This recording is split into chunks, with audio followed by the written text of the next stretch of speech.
દુઃખદ વાત છે, પણ જે કામ કરવાનું છે એ કરવાનું છે ને એના માટે કમિટીની રચના આપણે કોર્પોરેશનમાં મારા આવ્યા પછી એટલે મારા ચેરમેન બન્યા પછી થઈ. કમિટીની રચના થયા પછી પણ એની અમારી પેરેલલ બેઠકો ચાલુ છે.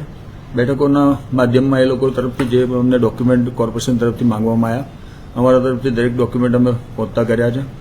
અમારા તરફથી કોઈ કામ બાકી રહ્યું નથી અને હવે કોર્પોરેશન એમની નિર્ણય લેવાની સત્તા એમની છે. નાણાકીય ભરણનો વિષય છે એ અમારા હાથમાં ન હોય, કોર્પોરેશનના વિષયમાં આવે છે અને કોર્પોરેશન નાણાકીય ભરણ લે તો જ આ કામ પતે. એટલે કોર્પોરેશન તરફથી આની અંદર જે પણ આગળ નિર્ણય થાય એના માટે અમે એમની જોડે રહી અને કોર્પોરેશન જોડે આની કામગીરીમાં લાગેલા છે. ચરણસિંહ, તેઓનો આક્ષેપ છે કે તમે જે કાગળિયા છે તે નથી સંકલન નથી કરતા, તેવો આક્ષેપો કરી રહ્યા છે. ના, કાગળિયા કોઈ પણ બાકી હોય તો મને કોઈ કહી શકે છે, પણ કોઈ પણ કાગળ અમારા તરફથી બાકી રહેતું નથી અને કોઈ પણ કાગળ અમને કોર્પોરેશન માંગ્યું અને અમે ના આપ્યું એવું બન્યું નથી.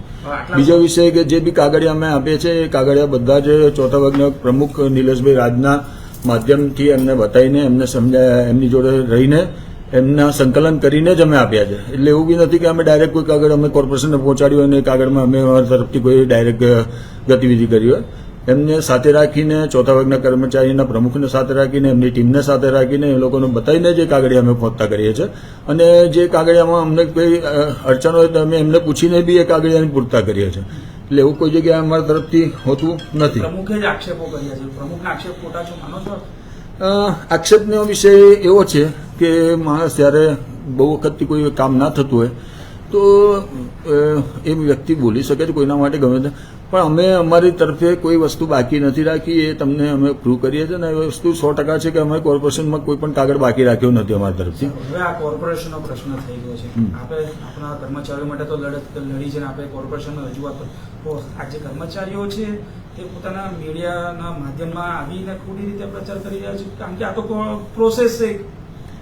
હોઈ શકે છે કે આમાં કોઈ પ્રોસેસમાં એમને એવું બી હોય કે ભાઈ અમે મીડિયાના માધ્યમથી કહીશું તો વહેલું કામ બચશે એટલા માટે કરતા હોય.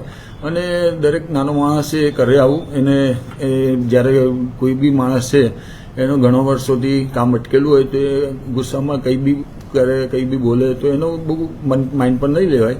પણ જોડે જોડે એનું કામ કેવી રીતે કરવું એના માટેની આપણે ચિંતા કરવાની હોય. અમારી પાર્ટી ચોથા વર્ગના કર્મચારી એટલે કે છેવાડાના માનવીની ચિંતા કરતી પાર્ટી છે અને અમારી પાર્ટીના દરેક સદસ્યો આ વિષયમાં ગંભીરતાથી આની પાછળ કામે લાગેલા છે. 100% આ કામ અમારા ટર્મમાં પતે એના માટેની અમે ચિંતામાં બેઠા છીએ.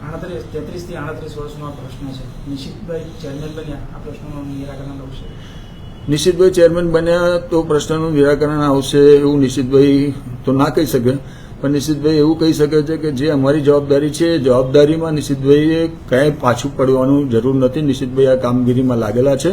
અમારી જવાબદારી છે, અમારે કામ કરવાનું છે અને એ કામ કરવા માટે અમે કચાશ નહીં રાખીએ.